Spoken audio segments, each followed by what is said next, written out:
Sentados en una bomba de tiempo, con el Dr. Walter Veith.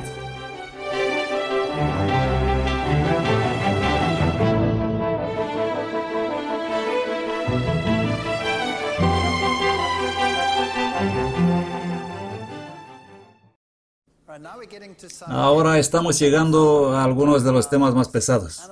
Vamos a hablar acerca de los productos de origen animal en nuestro siglo y he titulado esta conferencia Sentado en una bomba de tiempo. Una vez más le mostraré la universidad donde algunas de estas investigaciones se han hecho. Los principales tipos de cáncer en la sociedad occidental: cáncer de páncreas, cáncer de próstata, cáncer colorectal, son los tres tipos de cáncer que afectan en gran medida a los hombres. El cáncer de próstata en la vejez es muy frecuente. El cáncer colorectal, las personas de edad media y en la vejez muy frecuente. Estas son enfermedades de estilo de vida, como ya hemos visto en la lección anterior. En las mujeres es el cáncer de páncreas, de mama y colorectal. Los mismos tres con el cáncer colorectal, que juega un papel muy destacado en la tercera edad entre las mujeres. En el estudio anterior ya hemos visto que estas enfermedades están relacionadas con el estilo de vida porque los japoneses, aquí con rojo, alcanzaron a la sociedad occidental a medida que cambiaron de una dieta a otra, tanto en los varones como en las hembras. Ahora, esta es la Fundación para la Investigación de Próstata en Japón. Uno de sus portavoces dice: los japoneses están comiendo más carne en estos días que en el pasado, por lo que los casos de enfermedades relacionadas con la grasa, como cáncer de mama, colon y de próstata, ha aumentado. Ellos son muy conscientes de cuál es el verdadero problema. En nuestra última conferencia hemos visto que afecciones provocan los principales casos de muerte en los Estados Unidos. Hemos visto que las enfermedades de estilo de vida, vasculares y del corazón, el cáncer y las enfermedades pulmonares crónicas fueron los tres primeros en esta categoría, y la mala alimentación y la falta de ejercicio fue la causa número 1 de enfermedad. Ahora, el consumo de carne es uno de los componentes que contribuyen en gran medida a la enfermedad en el mundo. Aquí hay un gráfico del consumo de carne per habitante frente al cáncer colorectal. Y de nuevo, cuanto mayor sea el consumo de carne por nación, mayor es la incidencia de cáncer. Nueva Zelanda, por supuesto, es el país más carnívoro en el mundo. Creo que solo la nación africana en el sur de África puede competir con los neozelandeses en términos de consumo de carne. Ni siquiera los Estados Unidos se acercan a los neozelandeses. Los neozelandeses creen que el pollo es una verdura. El consumo de carne, solo para ver un poco, el pescado da una carga de ácido de 7,9 miliequivalentes. La carne en particular es un problema porque cuando calientas juntos aceite, grasa y proteínas animales, obtienes sustancias que forman los llamados amino heterocíclicos. Al hacer una barbacoa, entonces estos compuestos, por ejemplo, se forman cuando haces una carne asada en el horno. Estos compuestos son estas estructuras circulares que contienen compuestos de nitrógeno que se sabe que son cancerígenos. Algunos son peores que otros, pero en general todos son bastante malos. Aquí hay un alfa-C que parece a estos tres pequeños anillos, uno junto al otro. Hay un GLU-P2, son muy similares en su estructura. Es solo un pequeño vínculo para diferentes lugares. Si tomas una pieza típica de carne de cualquier tipo, un pedazo de carne asada a la parrilla, tendrá 651 microgramos de porción por cada 100 gramos de este producto A-alfa-C. Aquí es la forma metilada de ese. Bajando la lista, pollo a la parrilla, 180, a medida que vas a las sardinas secas al sol, tienen 158 microgramos de EQ. Todos estos compuestos que se producen en estos productos. Obviamente, cuanto más comes, más alta será tu categoría de riesgo. No significa que contraerás la enfermedad, solo te situarás en una categoría de mayor riesgo. Por supuesto, también puedes comer con ella unos anticancerígenos, esto reducirá la categoría de riesgo de nuevo. Las proteínas animales y el cáncer de los ganglios linfáticos también son altamente correlacionados. Nueva Zelanda, Estados Unidos y Dinamarca van a la cabeza ya en términos de consumo de proteína bovina por habitante. Ese es el consumo de carne de vacuno. Curiosamente, hay un gran estudio que se hizo comparando vegetarianos con no vegetarianos, personas que consumen carne más de 4 veces por semana. Note cómo la diabetes comienza a aumentar después de eso. Si consumes carne 6 veces a la semana, tienes 4 veces más el riesgo de contraer diabetes también, que si no lo haces. Hay correlaciones sorprendentes entre el consumo de carne y varias enfermedades de estilo de vida. Otras enfermedades como el cáncer de ovario, la enfermedad cardíaca, son ligeramente también correlacionados y el riesgo aumenta con respecto. Un riesgo de uno significa que no hay riesgo, porque si tienes dos grupos, 10 en un grupo, uno se enferma aquí, uno se enferma allí. Uno dividido por uno es uno, no hay diferencia, ¿comprende?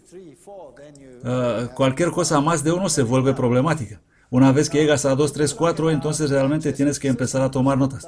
Ahora bien, si miramos de nuevo nuestro sistema digestivo, el sistema digestivo del ser humano es más parecido al de un frugívoro que también consume granos. El estómago es el órgano en el que tiene lugar la digestión de proteínas. Aquí en el estómago tenemos acidez. Ese es el único lugar donde tienes el ácido que te permite digerir la proteína. Si pones proteína vegetal aquí, entonces, debido a la forma en que la proteína vegetal está estructurada, el tiempo de digestión es relativamente corto y no es necesario un medio muy ácido con el fin de hacer eso.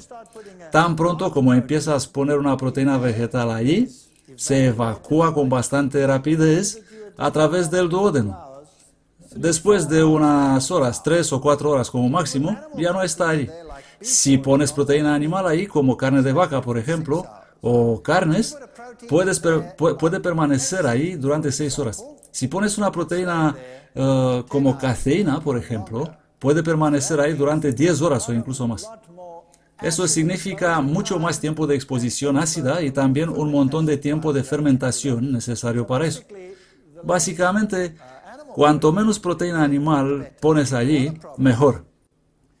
Otro problema es que a medida que el producto se mueve hacia afuera, se analiza aquí en el extremo superior del intestino delgado para ver hasta qué punto ha progresado la digestión. Hay receptores que miden y envían impulsos hacia atrás, manteniendo el estómago cerrado durante periodos más largos de tiempo. En otras palabras, si vas a mezclar, por ejemplo, frutas y carnes juntas, o productos vegetales y productos animales juntos, el tiempo de digestión en el estómago está determinado por el enlace más largo de la cadena. Digamos que pones las cosas ahí juntas y la proteína animal toma 6 horas para digerir y todos los demás está terminado en un máximo de 3 o 4 horas. Esto significa que hay 2 horas de tiempo de fermentación de sobra. Estás recibiendo productos de fermentación en lugar de nutrientes efectivos que deberías recibir. Cuando se mezclan proteínas animales con una comida, la digestión se vuelve problemática. En el pasado solían dividir el plato en 4. Lo llamaban la dieta 4 básica. Dicen que tienes un 4 de verdura, un 4 de carne, uno de lácteo y uno de cereales y cosas similares. En la actualidad ya no hacen eso. Dicen que tu dieta principal debe ser en la base, los granos y los cereales, luego frutas y verduras, después dicen que las carnes y a continuación las grasas y los aceites. Incluso así, por supuesto, no es la mejor manera de ponerlo. El motivo es que tan pronto como añades carne a tu dieta, tienes todos esos problemas. Hay otro problema con los productos de origen animal y esa es la ampliación biológica. Ahora, ¿qué significa eso? Básicamente, en cualquier cadena alimentaria, a medida que avanzas en la cadena alimentaria, acumulas toxinas. Así que tomemos una toxina como el DDT, por ejemplo. Si está en el agua en una concentración muy baja de 0,000,0,3 partes por millón, tan pronto como pasas al siguiente nivel en la cadena alimentaria se eleva a 0,04.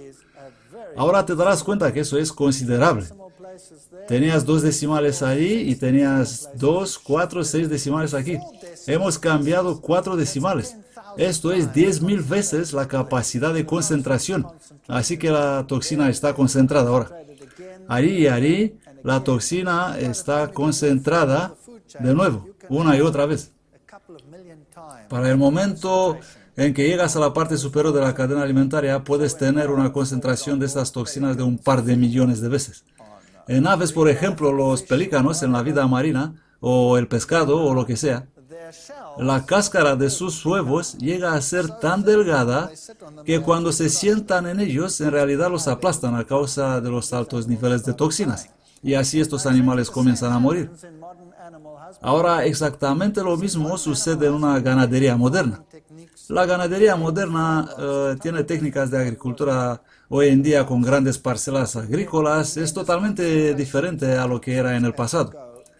Puedes obtener enormes concentraciones de toxinas a medida que avanzas en la cadena alimentaria. La gente siempre me dice, bueno, ¿cuál es la diferencia? Ya sabes, las plantas se pulverizan con químicos. Sí, eso es cierto. Las plantas se pulverizan, pero los animales comen pulverizaciones todo el tiempo. Cuando una vaca pase en un área donde han fumigado, algunas de estas toxinas terminan en los campos. El animal come esto.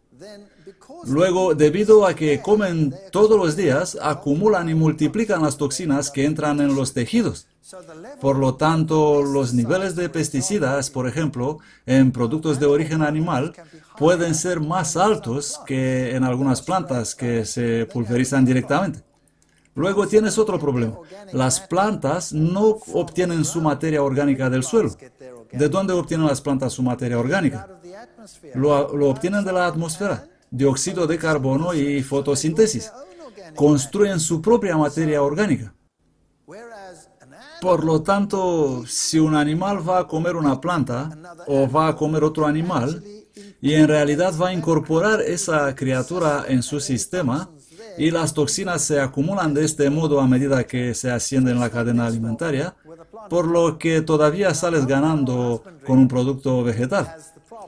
Ahora, una ganadería moderna tiene el problema de que fabrican piensos y alimentan a los animales. En general, estos piensos no son la comida original que el animal fue diseñado a consumir. Por ejemplo, en la industria, con los años, han adoptado la idea de que la panza, la cámara de fermentación, es un lugar donde puedes poner cualquier cosa. Por ejemplo, puedes utilizar el estiércol de pollo, que es rico en ácido úrico, como producto de excreción, porque hay bacterias ahí que cambiarán el ácido úrico de nuevo a proteínas, descomponerlo y permitir a las bacterias construir proteínas.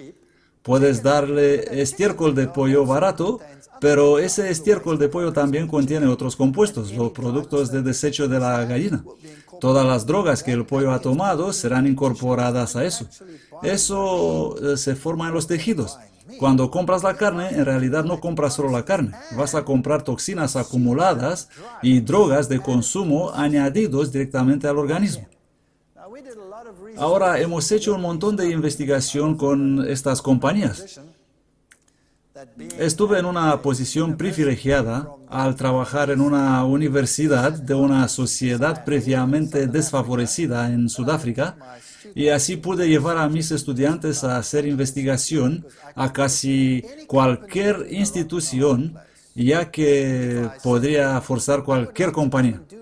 Si yo le decía, me gustaría venir y hacer investigación en su empresa y me gustaría utilizar los animales que están utilizando en la industria como objeto de investigación, ellos naturalmente inclinaban a decir, no, no tienes ningún derecho en mi propiedad.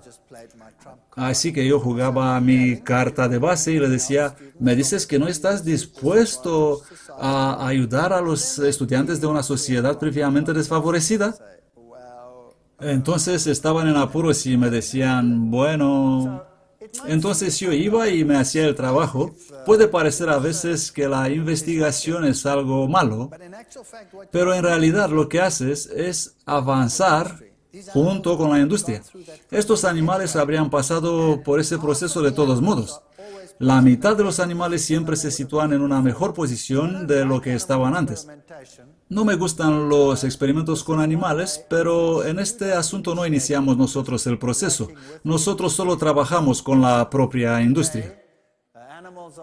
Hoy en día los animales son alimentados con cualquier cosa, desde antibióticos a residuos petroquímicos hasta todo tipo de productos manipulados. Por ejemplo, en la industria avícola, ciertos granos son más baratos en alguna temporada que otra. Ciertos granos son generalmente más baratos, como el trigo sería más barato que el maíz. Los pollos no digieren trigo muy fácilmente, por lo que las granjas fabrican enzimas que ayudan a resolver este problema. Tienen enzimas artificiales que dan a los animales para ayudarlos a digerir los piensos de manera que se les puede dar una alimentación más barata a fin de obtener una mayor producción, sin importar el hecho de que estas enzimas artificiales causarán hemorragias internas en estos animales. No es tu problema, ¿a quién le importa? Siempre y cuando todavía crecen adecuadamente para hacerte ganar dinero. Así es como funciona esto. He guardado esto porque me gusta el idioma. Bestevrek van Worgenmesgel, que significa simplemente el ganado muere a causa de los piensos que recibe. Estos animales serán alimentados con estiércol de pollo que contienen una monoenzima iona 4 que se utilizó como estimulador del crecimiento para los pollos. El ganado se moría debido a este estimulador de crecimiento.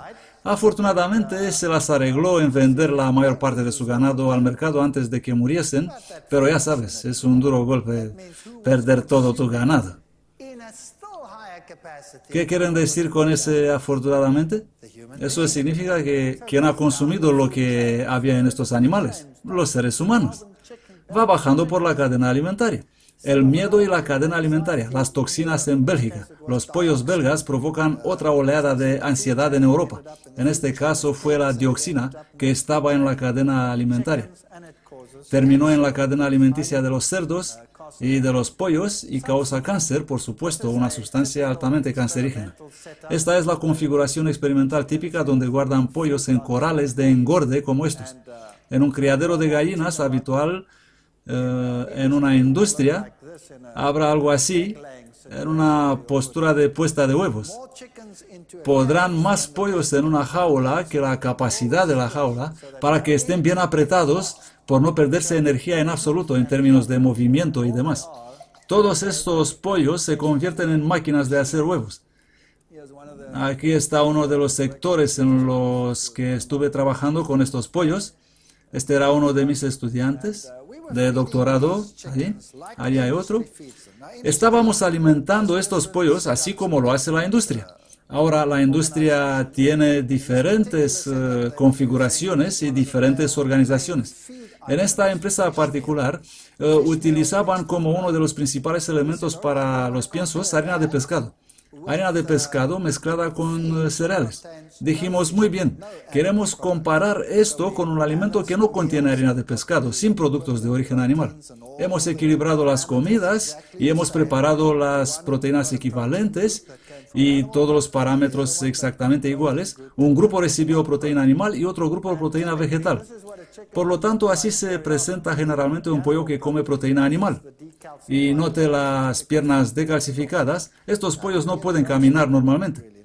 Ahora, cuando comerás un muslo no te darás cuenta en realidad, ¿no? ¿A quién le importa que son así? La verdad del asunto es que la proteína animal fue la causa de decalcificación. Luego hubo algo más que hicimos. Este es el proceso final, donde vas a través del proceso de matadero a recoger la sangre y al final del procedimiento redactar toda la experimentación.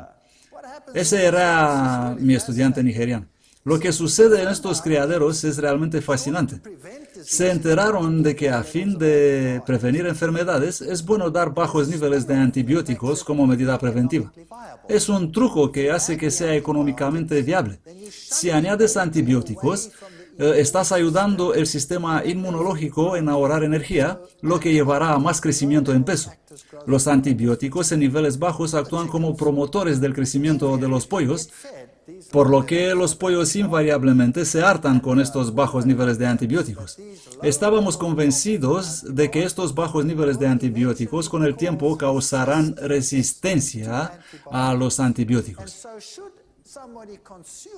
En caso de que alguien consuma ese pollo y él estaría infectado, digamos, por una salmonela o una de estas bacterias en el pollo, entonces no podría ser tratado cuando contrae la enfermedad de estas bacterias. Cuando van a través de este proceso, les queman los picos para que no se hagan daño entre ellos. Están amontonados en áreas. Luego, por supuesto, la probabilidad de un brote de salmonela es muy alta. Alerta de salud sobre pollos. Brote de salmonela en los criaderos. Otras enfermedades como la encefalitis llegan a ser muy habituales también. En Hong Kong, por ejemplo, hace unos años tuvieron que matar a todos los pollos en Hong Kong. Luego, de nuevo, en el siguiente brote de gripe, tuvieron que matar a todos los pollos en Hong Kong. En Malasia, tuvieron que matar a todos los cerdos en el sur de Malasia a causa de encefalitis. Esto significa que se trata de enfermedades que se transmiten de los animales al hombre y provoca la encefalitis en el hombre. Esta es la fiebre del cerebro. La mayoría de las personas pueden morir a causa de ella. Pueden quedarse retrasados si sobreviven, discapacidad permanente o mueren. Enfermedades muy peligrosas que son transferibles de los animales en estos días. Difícil de tragar. Aquí están todos estos pollos que están siendo alimentados con esos bajos niveles de antibióticos.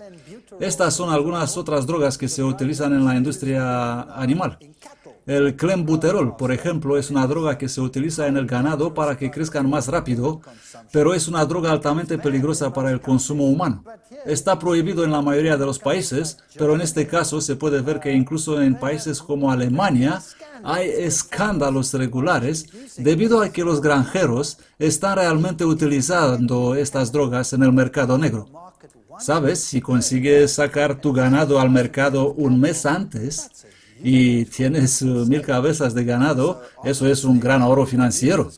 Obviamente, si puedes hacer esto de forma clandestina, mejor todavía. Ahora se hacen pruebas de clenbuterol con bastante regularidad en Europa, pero en otros países no lo hacen. En mi país no hacen el test por clenbuterol. Solo la carne que se exporta a Europa se analiza para clenbuterol, pero no la que se utiliza en el mercado local, por lo cual no sabes si vas a comer esos medicamentos o no, ni qué tipo de dopaje ocurre en las granjas del ganado. Estos pequeños animales aquí se crían sin moverse nunca, porque entonces la carne se queda tierna. De hecho, con el fin de crecer rápidamente, son aplastados, por lo que nunca pueden tumbarse. Tienen que permanecer toda su vida de pie, solo para ser sacrificados. Mis letras se han vuelto locas. Tendré que vivir con eso. Difícil de tragar. Este debe ser un delta. El factor T delta es... Delta H es igual delta F más T delta S. Parece complicado, pero no es complicado. H es la energía total, F es la energía que entra en el crecimiento, T delta S es la energía que se pierde en términos de movimiento, reproducción, termorregulación y todas las actividades que hace un animal de modo normal. Obviamente, si quieres la energía alimentar para entrar en crecimiento, entonces tienes que limitar eso. Así que pones el animal en una jaula donde no se puede mover. Si no se puede mover, no se desperdicia energía. Controlas la temperatura, no tiene que gastar energía en eso. Guardas los machos y las hembras separados, no pierden energía ni siquiera mirando por encima de la valla. ¿Comprendéis, no? Por lo tanto, así es como los mantienen y así es como los crían. Esta es la ganadería moderna. Luego, por supuesto, en estos ambientes aglomerados hay que usar estos antibióticos. Ese fue el caso de sepultar el vacún. ¿Ayudó el error humano el propagarse el virus de los cerdos? El virus de encefalitis es actualmente muy común en los cerdos, por lo que ni siquiera nos preocupamos por las enfermedades porcinas africanas y el resto de parásitos en cerdos ya. El gran problema es en realidad las enfermedades virales y bacterianas que se pueden contratar hoy en día. La encefalitis japonesa, una enfermedad mortal, se está propagando entre los granjeros. Tuvieron que matar 300.000 animales, el 10% de todos los cerdos de Malasia. Incluso el mundo médico dice que los trasplantes de cerdo deben ser prohibidos. Ya sabes que las válvulas del corazón, etcétera, que utilizan para reemplazar las válvulas del corazón en los seres humanos, no deberías hacer eso porque el virus puede estar ahí. Tu corazón puede funcionar perfectamente, pero mueres de encefalitis. La carne no es lo que solía ser en otros tiempos. Un trozo de carne de cerdo o un trozo de animal es un producto de inyección más que cualquier cosa. Estos serán flagelos más mortíferos del mundo, distintos del cáncer, enfermedades del corazón y todo eso.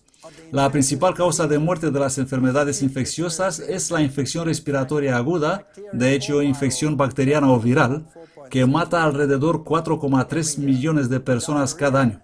Diarrea 3,2 millones. Tuberculosis 3 millones. Hepatitis B, la malaria, la sarampión, etcétera, van abajo en la lista. Así que si nos fijamos en las primeras tres, infección respiratoria aguda, diarrea y tuberculosis, las tres son transmitidas por animales, las tres.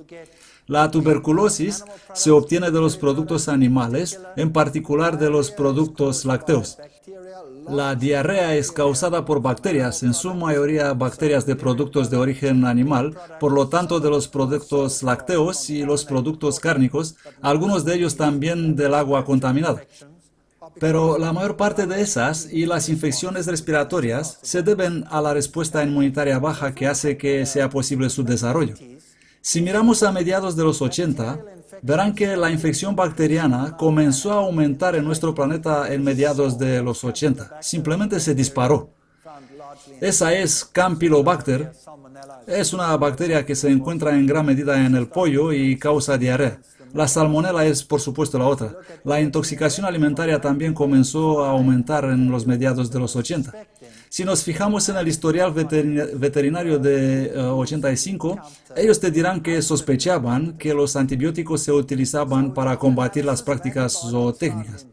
Así que hicieron un análisis de los antibióticos que se encontraban en la carne de pollo y vaca y encontraron penicilina, tetraciclina, streptomicina y todos esos antibióticos. Después no encontraron más penicilina en los 85 porque ya no se usaba, no había funcionado.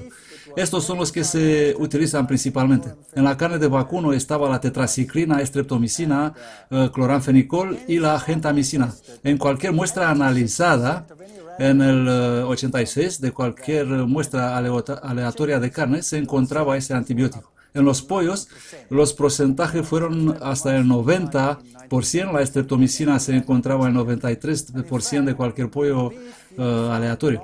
De hecho, en la carne de vacuno puedes encontrar habitualmente dos diferentes, a veces tres y ocasionalmente 4 antibióticos. En los pollos puedes encontrar habitual 3 antibióticos diferentes que se utilizan al mismo tiempo. Es realmente increíble. Ahora, nosotros habíamos sostenido por muchos años que la resistencia a los antibióticos proviene de la granja. Entonces los granjeros dijeron que no, que es del mundo médico. El mundo médico está usando estos medicamentos en los seres humanos y por eso es un problema. El mundo de la medicina dijo, no, es del granjero que los está usando.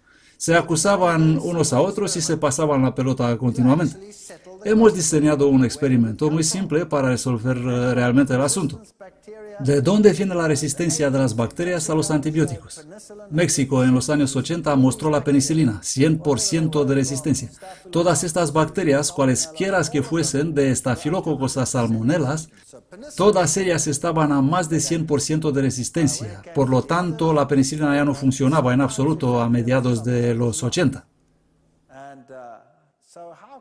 Cuando se trataba de otras bacterias, algunas veces eran eficaces y otros no. Entonces, ¿cómo puede afectarte esta resistencia a los antibióticos? Por los años 90, 91, 92, de repente misteriosas infecciones empezaron a matar gente en hospitales y luego se convirtieron en una epidemia. Los antibióticos de los animales amenazan con epidemias en hospitales. ¿Cuál fue el problema? Los asesinos. Todas estas bacterias ahora eran resistentes a los antibióticos. Luego empezaron a llegar las primeras epidemias a los finales de los años 90 y los niños estaban muriendo. Una epidemia de intoxicación alimentaria es solo el último desastre japonés. El ministro japonés de salud andaba por ahí entre esos miles de niños, todos enfermos y moribundos.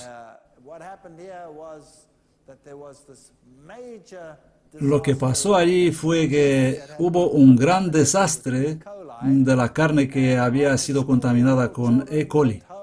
Después de la escuela, los niños pequeños se fueron a casa en Sakai y cayeron con esta enfermedad, una epidemia que la Organización Mundial de la Salud declaró sin precedentes en la historia moderna.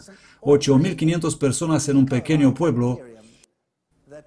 Fue una bacteria E. coli ordinaria que causó el problema. Los niños se quejaron de vómitos, diarrea. Los médicos, suponiendo que estaban tratando una intoxicación sencilla, les dieron antibióticos y los enviaron a casa. ¿Trabajaron los antibióticos? Por supuesto que no. ¿Por qué no? Debido a que las bacterias eran resistentes a los antibióticos. Se habían salido del sistema. Así que la epidemia empezó a golpear dolorosamente al psíquico japonés. Miles de personas enfermas. Der Spiegel viene con un artículo, huevos mortales, y llena de huevos un pequeño ataúd. La pregunta era, ¿sigue siendo seguro comer huevos? Luego empezaron a salir leyes. En algunos países de Europa hoy no se puede pedir una tortilla de huevos.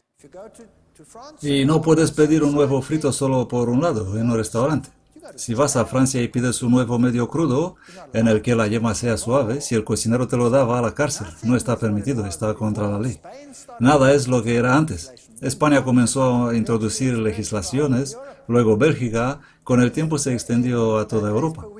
Consumo de huevos por día a la semana. Podéis ver que hay una correlación también entre el cáncer de próstata, cáncer de colon y el consumo de huevos, y el cáncer de ovario, altamente correlacionados. Cuanto más huevos come una mujer, mayor es la correlación de cáncer de ovario. Eso además del problema con la salmonela en los huevos. Aquí hay otro problema en Sudáfrica. Los pollos comienzan a enfermarse en todo el mundo. Los supermicrobios llegaban al mundo.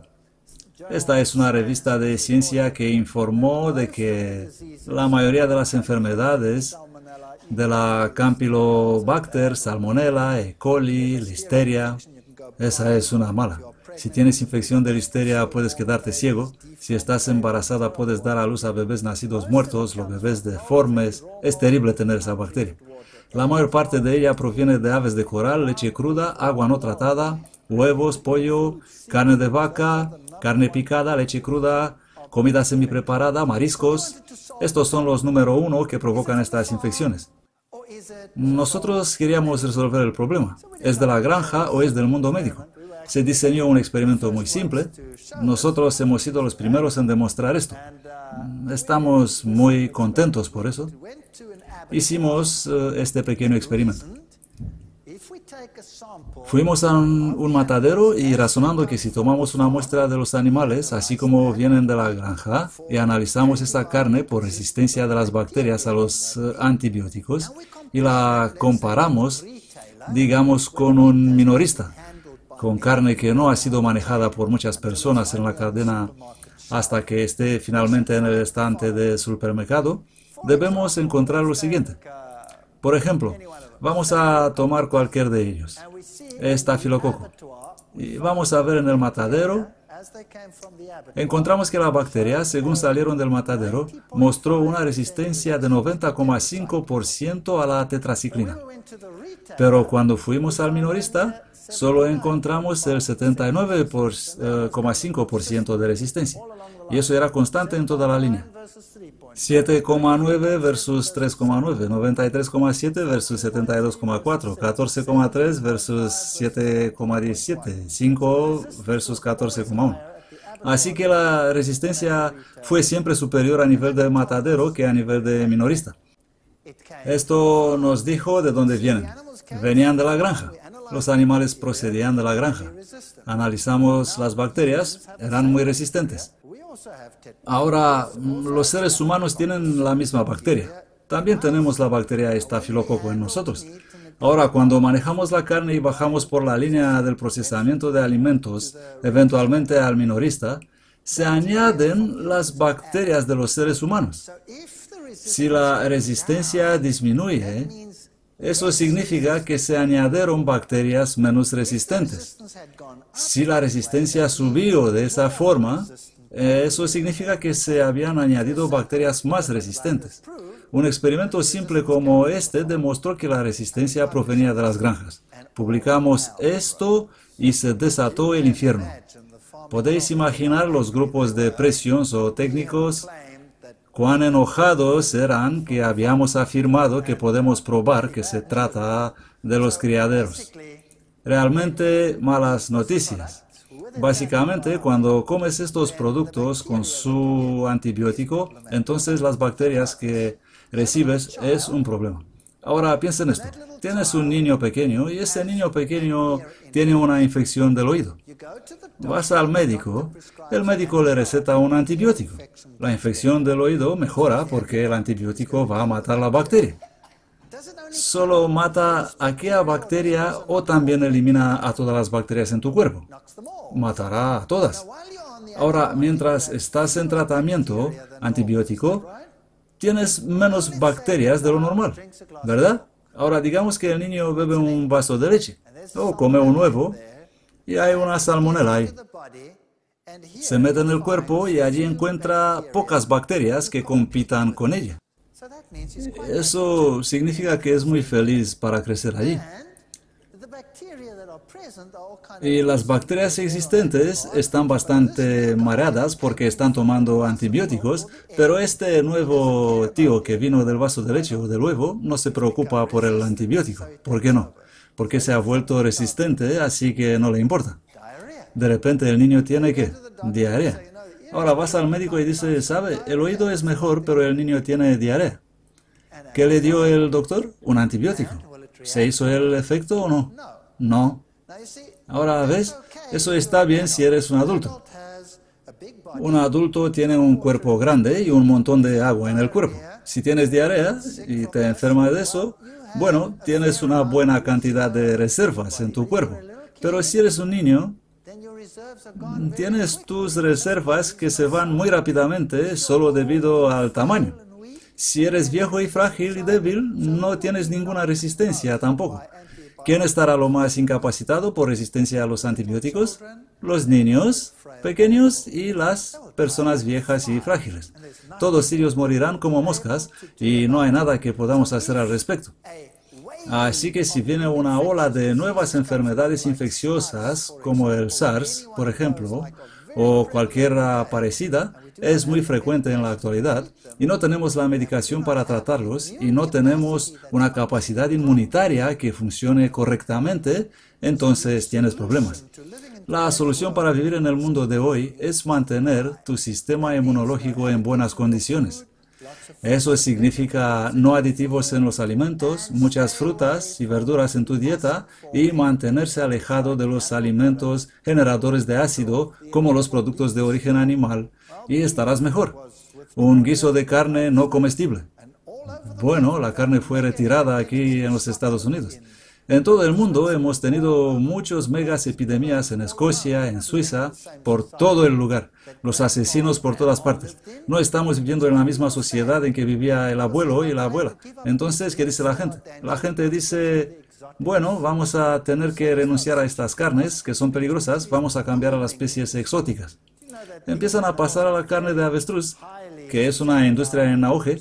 Sabéis que estos animales son altamente susceptibles a los virus Ebola y otros similares. Cuando recibes esto, estás muerto. Estás muerto. Luego, las bacterias más listas que los antibióticos empiezan a causar estreptococos, empiezan a causar carne podrida en el cuerpo y todo tipo de problemas. La malaria está de vuelta con una venganza. ¿Por qué? Debido a que el anfitrión, y no solamente el anfitrión, sino también el portador, se han vuelto inmunes a la medicación que se utiliza en el mundo de hoy. ¿Sabe lo que hizo nuestra ciencia durante las últimas décadas? La ciencia ha dado brillantemente a la humanidad una sentencia con retraso. Esto es lo que se hizo. Ha puesto en el mundo medicamentos que han mantenido todas estas infecciones controladas hasta que todos los organismos han llegado al punto en que son básicamente resistentes a la mayoría de los medicamentos que tenemos hoy en el mundo. Estamos sentados en el borde de lo que podría convertirse en una explosión de epidemias debido a que los animales han comenzado a ser más astutos que nuestros medicamentos. No es tan fácil desarrollar nuevos potentes antibióticos. Estamos viviendo en una sociedad diferente a la del abuelo y la abuela. ¿Cuán seguro es el marisco en estos días? La gente dice, bueno, voy a ser un consumidor de productos del mar. Aquí tenemos un típico mercado de productos del mar. Las playas afectadas por prohibición sanitaria. Amazonia envenenada. La reaparición del cólera. Luego las focas empezaron a morir a miles. Por miles comenzaron a arrastrarse en las playas en zonas vírgenes, como por ejemplo a lo largo de la costa del oeste de África. Ahí no hay industrias, no hay nada. Los animales comenzaron a morir como moscas. ¿Por qué? Entonces la gente decía, ¿por qué estos animales están desnutridos y por eso se mueren? Pero en realidad se morían de neumonía. Por eso se morían de neumonía. Si los miras, no parecen muy desnutridas.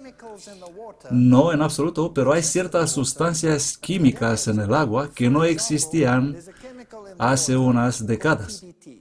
Por ejemplo, hay un producto químico en el agua llamado TBT, tributylestaño.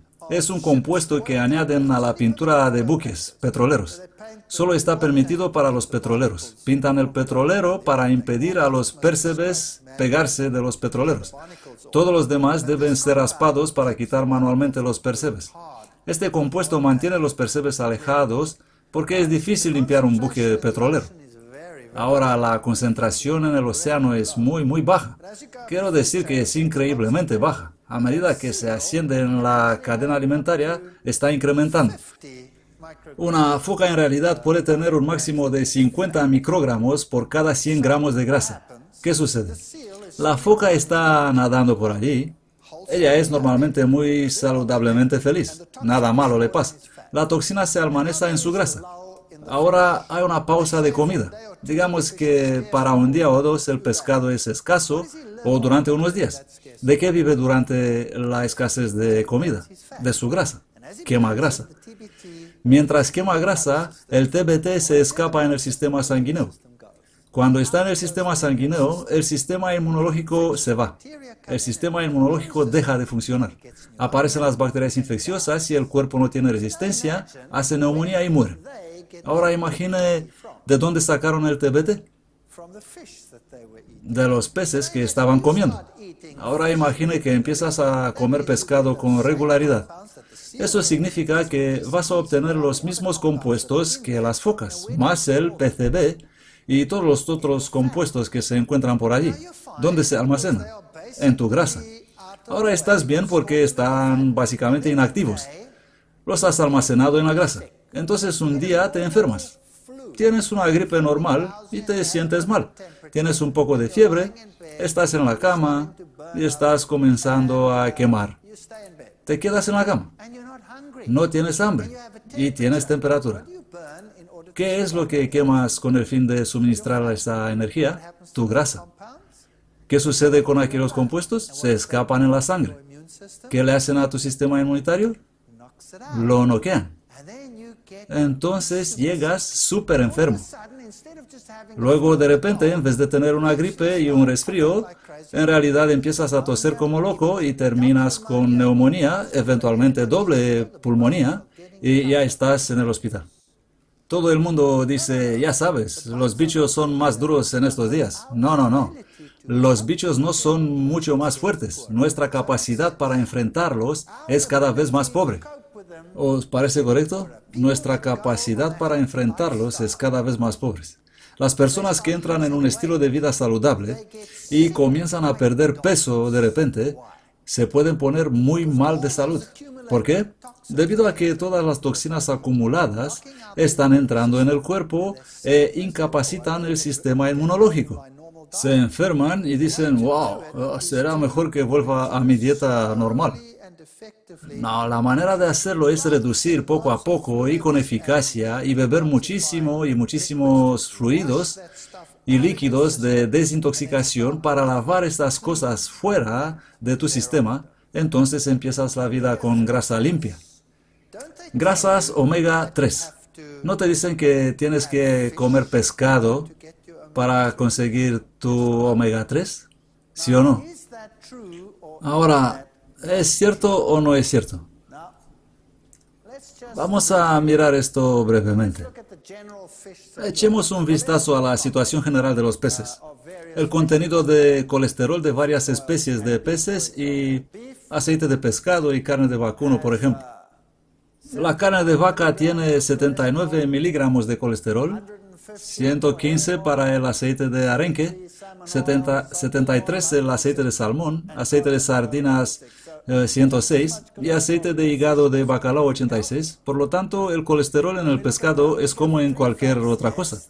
Cuando nos fijamos en los omega 3, que sí son muy importantes, ayudan a disminuir la viscosidad de las plaquetas, las células de coagulación sanguínea, tienden a disminuir la presión arterial, tienden a disminuir triglicéridos séricos, esas otras moléculas de grasas en la sangre. Si se produce un ataque al corazón, ellos pueden disminuir el daño muscular.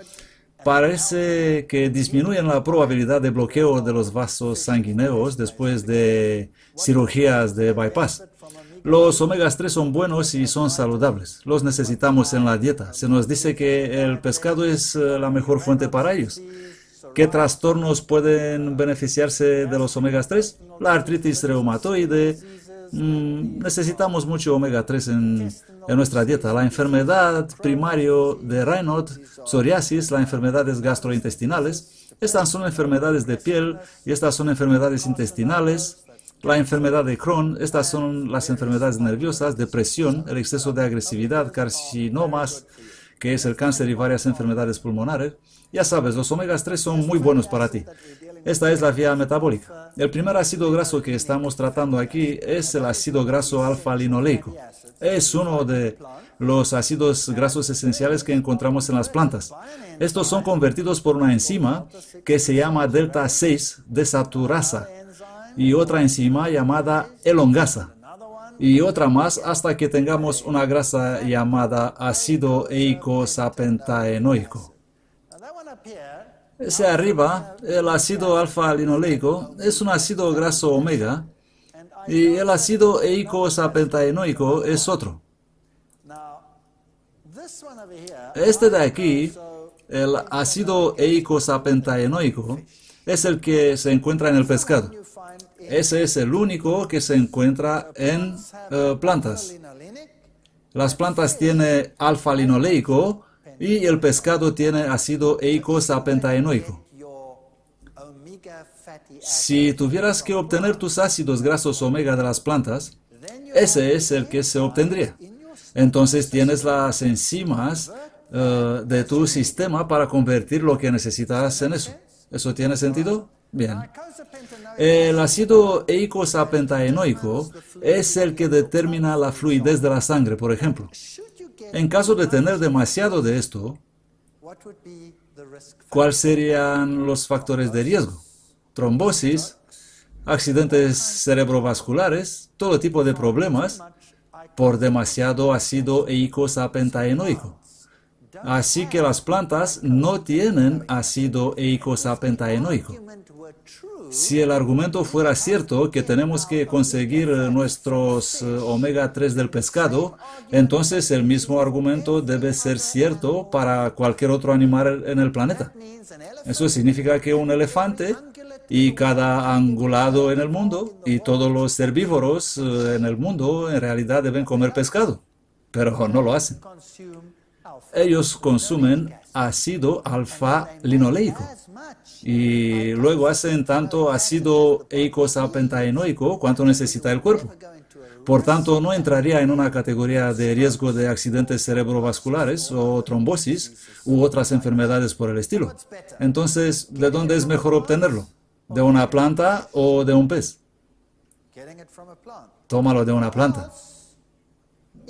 O bien, si tú crees que Dios creó este mundo, tendrías que decir que Dios fue estúpido porque no puso ningún ácido eicosapentaenoico en las plantas, lo cual es la base de la cadena alimentaria. Él puso alfa-linoleico en las plantas y el ácido alfa-linoleico no causa ningún problema. Es el otro ácido que causa el problema. De hecho, el alfa-linoleico es el que utilizarás no solo para hacer ácido eicosapentaenoico, sino para hacer todas las otras cosas también, como prostaglandinas y todos aquellos compuestos que necesitamos. Esa es la base. Lo necesitamos. No lo necesitamos al otro como base para trabajar. No podemos trabajar atrás. Entonces, ¿qué alimentos vegetales contienen ácidos grasos omega 3? ¿Cuáles? Las patatas asadas, si nos fijamos en el mundo vegetal, pepinos y todo eso, batatas, plátanos, aguacate de California, tienen 99, 74, etc. Esto no es muy alto. El pan integral tiene 11. ¿Existen otros que contengan más que eso? Bueno, en realidad sí. A medida que avanzamos a las nueces y a los verdes oscuros y a las legumbres, ¡wow! Ahora estamos subiendo 136, 353, 637 para la soja verde, el aceite de soja 927, ¡wow! Aceite de germen de trigo 938, nueces 1033, el aceite de canola 1094, nueces ingleses 1703. ¿Quién es el superrey en el mundo? Las semillas de lino, 7526. Así que si añadirás semillas de lino a tus cereales, o a tus panes, o a lo que sea, ¿crees que puedes tener una escasez? De alguna manera lo dudo. No hay ningún animal que competirá con eso, y recibirás lo que necesitas. Así que se puede obtener de las plantas. No creas que no se pueden obtener de las plantas y que tienes que obtenerlo de los peces. La evidencia relaciona la contaminación del pescado con el cáncer. Número 1. Se han encontrado niveles elevados de compuestos de plaguicidas en los tejidos de los senos de las pacientes con cáncer. El Instituto Nacional de Cáncer muestra un aumento en la tasa de mortalidad por cáncer entre las personas que viven en zonas donde los peces tienen un número excepcionalmente grande de tumores. Los peces tienen más cáncer que hace 50 años. Por ejemplo, 30% de los siluros en el lago Erie se encontraron con cáncer de hígado. Eso es bastante aterrador. Los PCBs, exposición a los PCB en la población general proviene del pescado. Puede afectar el número de espermatozoides, la fertilidad. Las mujeres embarazadas están relacionadas con alteraciones en el tamaño al nacer, etc., de los PCB. Los niños de 11 años de edad con una mayor exposición a los PCB antes del nacimiento muestran problemas de desarrollo intelectual. Puedes pensar, bueno, ya sabes, yo como pescado de aguas profundas. Voy a comprar solo peces de agua profunda. Así que la gente compra la merluza de agua profundas, el salmón de agua profundas y eso de agua profundas. ¿Dónde está la mayor contaminación hoy? Estos son los habitantes del Ártico, hasta aquí, que viven en estas zonas hasta aquí, donde están muy lejos de cualquier industria. Los inuit en riesgo, dice el artículo. La dieta está contaminada con pesticidas, PVC y otros venenos. Allí arriba estas personas tienen los más altos niveles porque ese es su principal alimento. Fascinante. Hay pescado hoy con tumor típico del pescado. New Scientist, parásitos para la cena. Los peces también tienen un sistema inmunitario debilitado, por lo que tienen cada vez más parásitos que antes. Asesino misterioso acecha las aguas australianas. Nuevos parásitos que nunca siquiera conocíamos afectan a los peces. Estos peces desarrollan agonadía. Ellos no desarrollan órganos sexuales. Si nos fijamos en la disminución de la pesca en los últimos años, también encontramos algo más, que los índices de aceite en el pescado han disminuido desde los años 80 a los años 90. Eso significa que los peces no están almacenando energía como solían hacerlo en el pasado. Eso significa que son generalmente enfermos. Hasta los años 90 nos encontramos con un aumento, con un incremento de pico de pronto en el 88 de lo que llamamos artesia.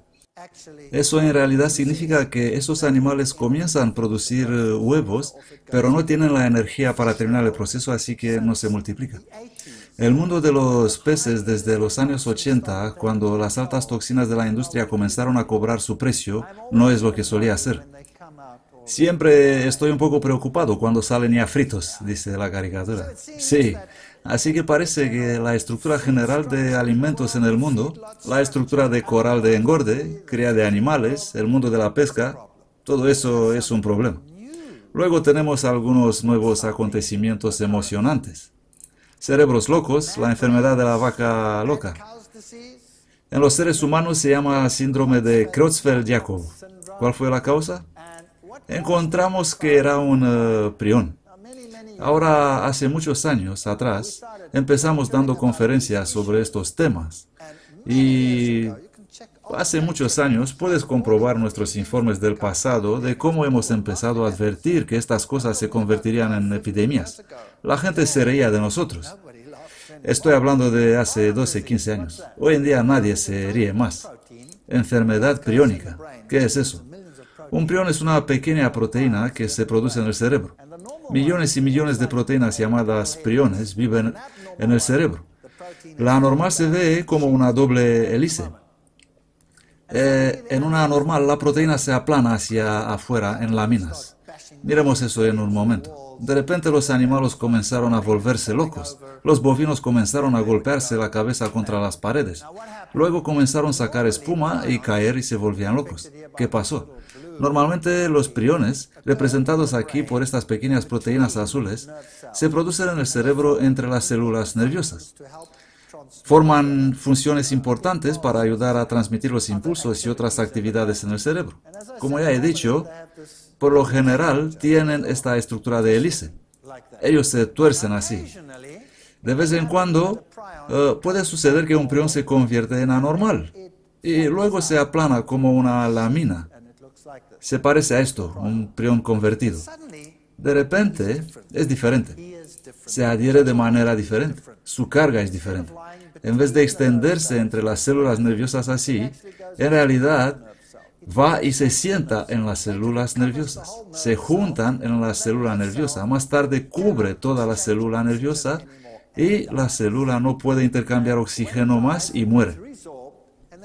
Cuando muere, se reabsorbe y queda un pequeño agujero donde estaba la célula nerviosa. Finalmente, una gran cantidad de células nerviosas comienzan a morir. Entonces, todo el cerebro se llena de agujeros y empieza a parecer a una esponja. Es por eso que se llama la enfermedad espongiforme, como una esponja. Bovino significa ganado, espongiforme, encéfalo, cerebro dentro de cabeza, significa literalmente ganado con cerebro de esponja. Eso es lo que significa.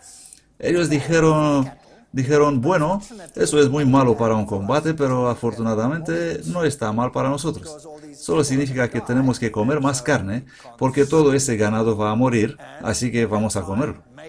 En ese momento, lo peor era en Inglaterra, donde se inició la epidemia.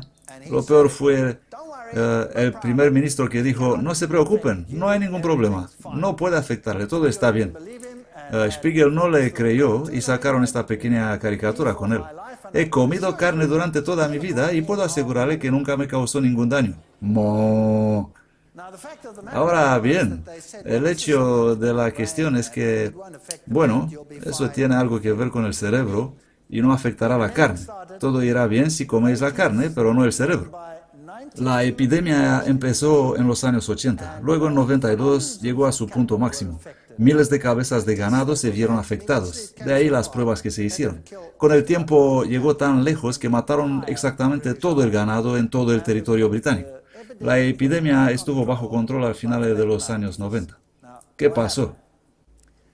Observe el pico de la epidemia en 92. Estas fueron las exportaciones de carne de vacuno al resto de Europa. En el pico de la epidemia de 92, las exportaciones de carne explotaron y se triplicaron en millones de toneladas a Europa. ¿Comprendes? Tenían mucho ganado que estaba por morir, así que la gente tenía que comer esta carne.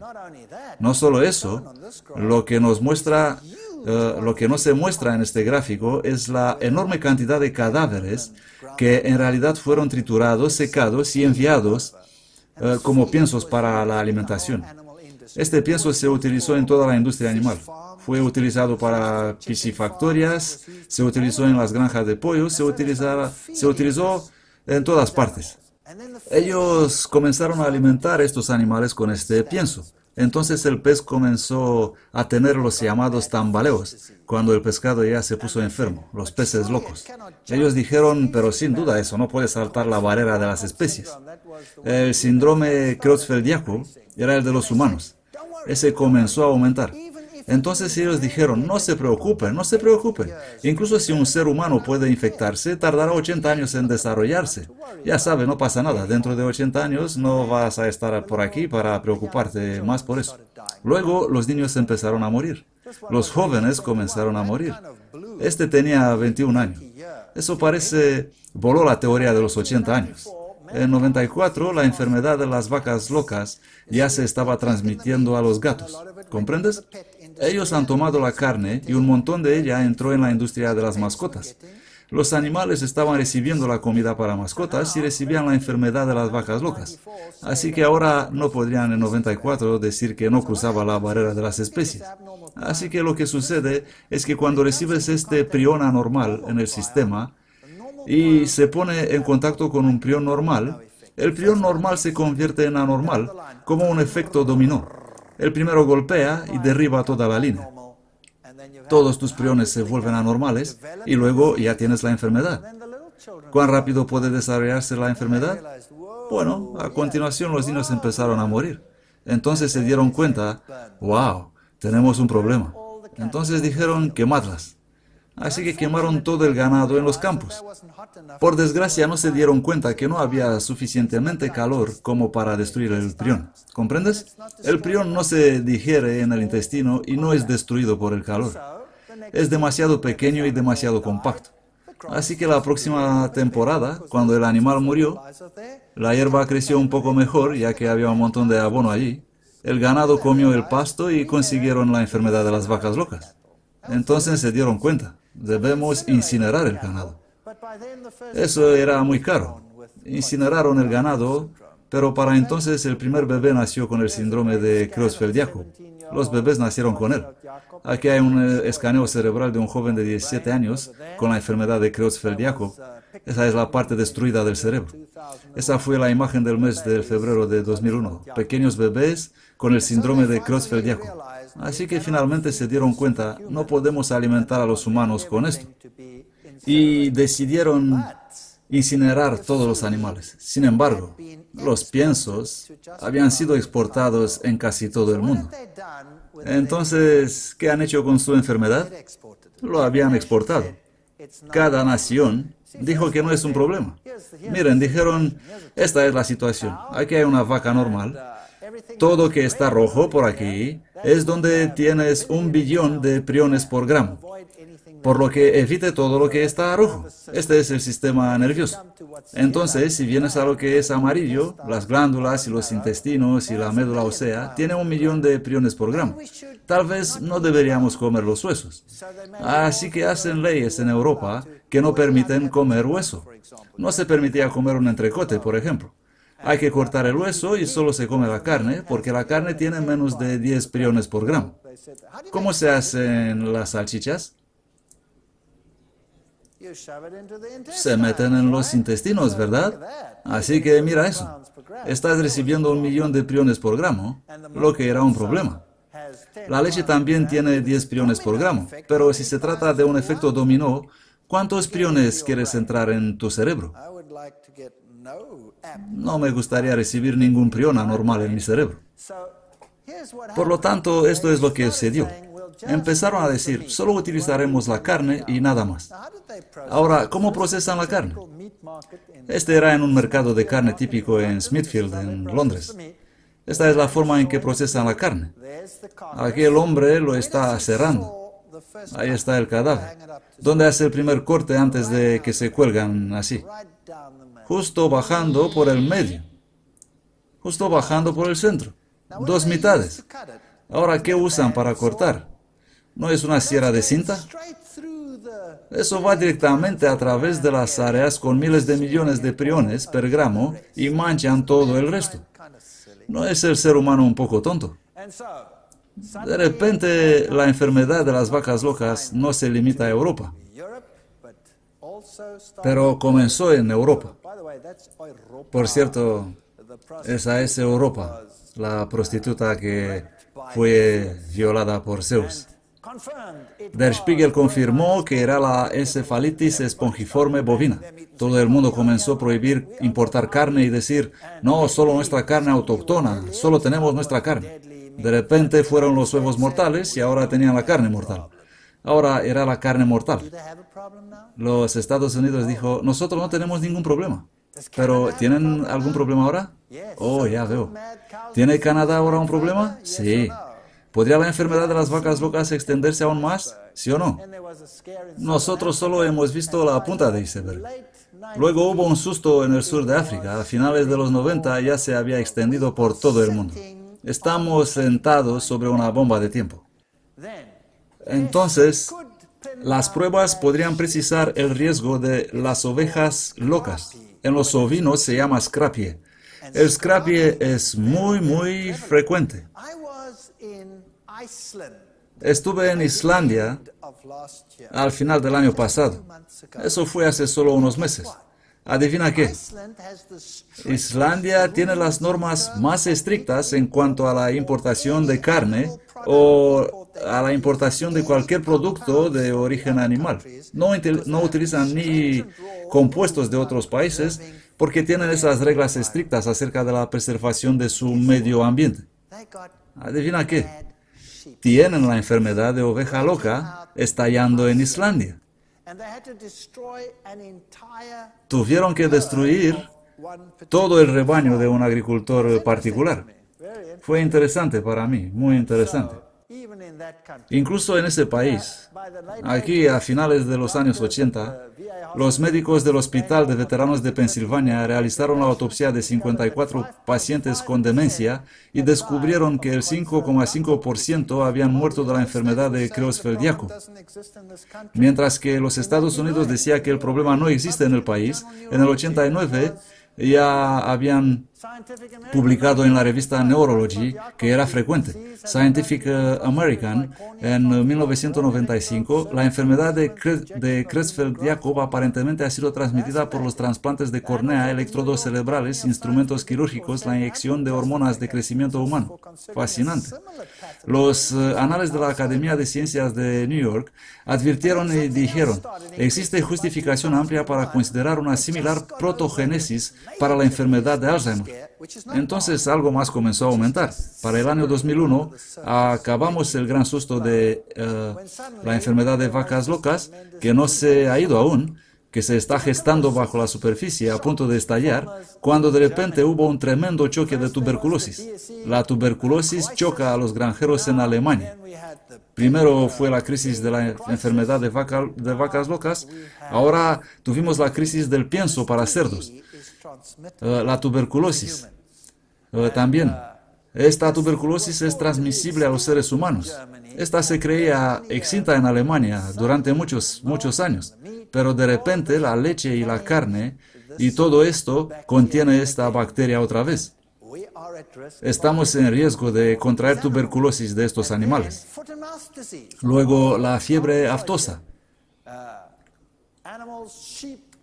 animales, ovejas, cabras, todos estos cerdos, todas estas criaturas, también los animales salvajes, empezaron a tener fiebre aftosa. El golpe más duro, de nuevo, Inglaterra. Inglaterra acababa de matar a todos los animales, reimportaron nuevos animales y comenzaron toda la industria de nuevo cuando de repente llegó la fiebre aftosa. Muerte en la granja. Esto es ahora cerca de nuestro tiempo. Ahora, ¿qué tenía que hacer Inglaterra? Bueno, Inglaterra tuvo que matar a cada vaca y cerdo y animales de toda Inglaterra. Aquí puedes ver las fotos. Fue espantoso. Aquí estaba el matadero donde quemaron de nuevo cientos de miles de cabezas de ganado con fiebre aftosa.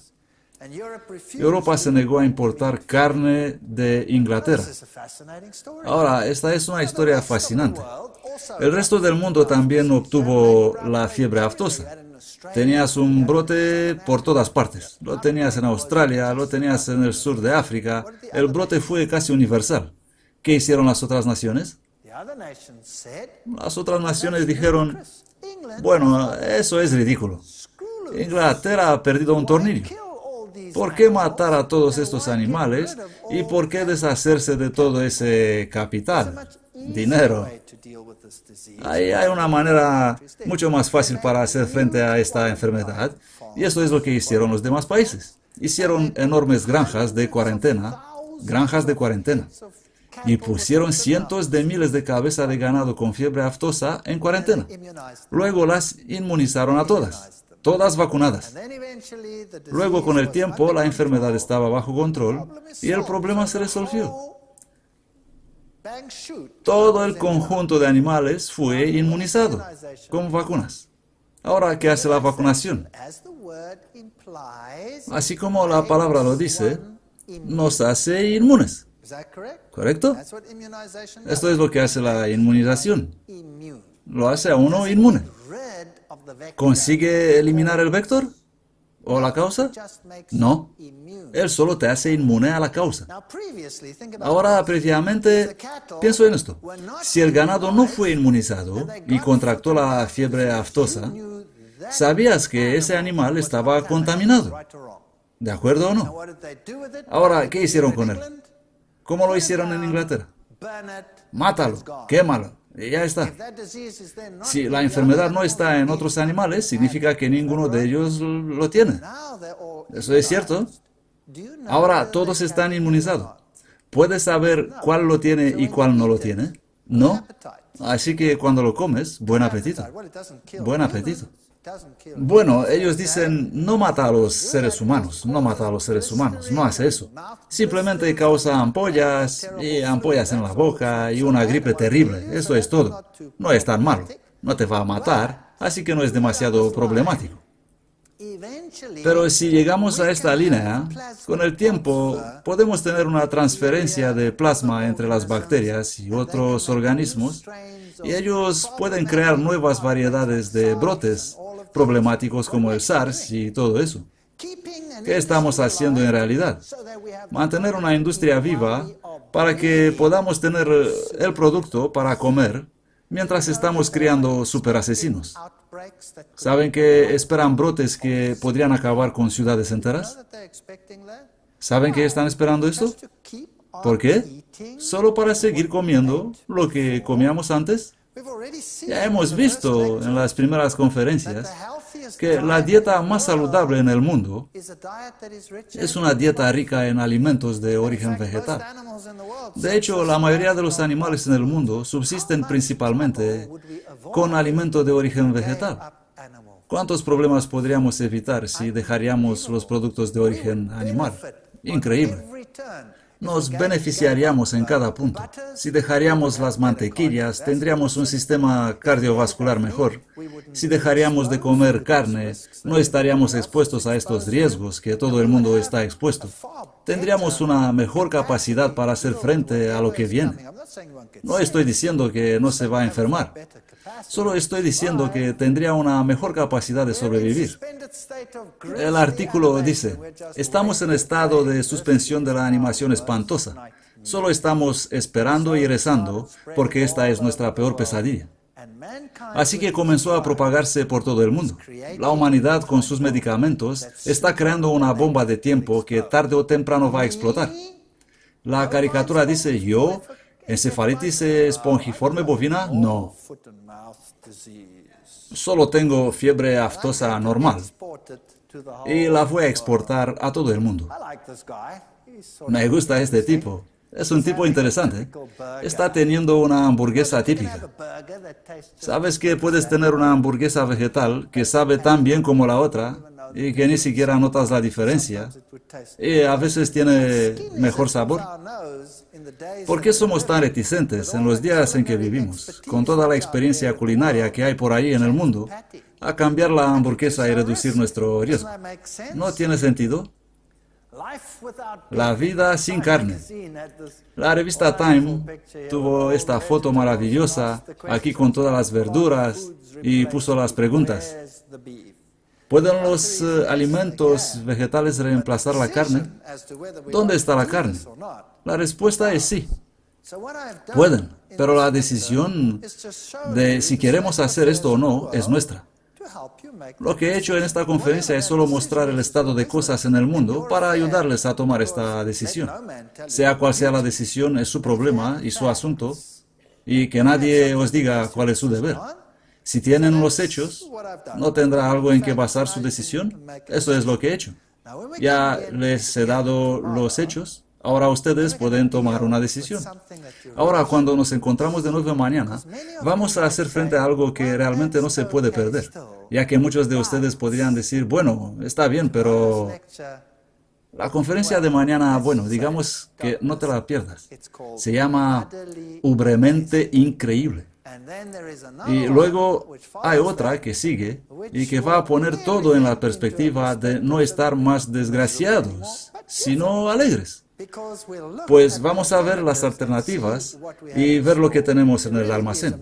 Realmente hay una magnífica vida ahí fuera. Y nadie debería permitir a la dieta hacernos miserables. Ya sabes, algunas personas creen que consiguen puntos especiales cuando se torturan con comida miserable. ¿Habéis conocido gente así? Andan por ahí con caras largas y son extremadamente cuidadosos con su salud. Y a veces también son muy críticos. No tenemos que sufrir. Sufrir es una estupidez. ¿Crees que Dios creó al hombre para sufrir en cuanto a la dieta? ¿O dijo que era bueno? Que era muy bueno. ¿Qué dijo? Él dijo que era bueno. Era muy bueno. Si no es muy bueno, debe que estamos haciendo algo mal, ¿verdad? Así que no te pierdas la conferencia de mañana.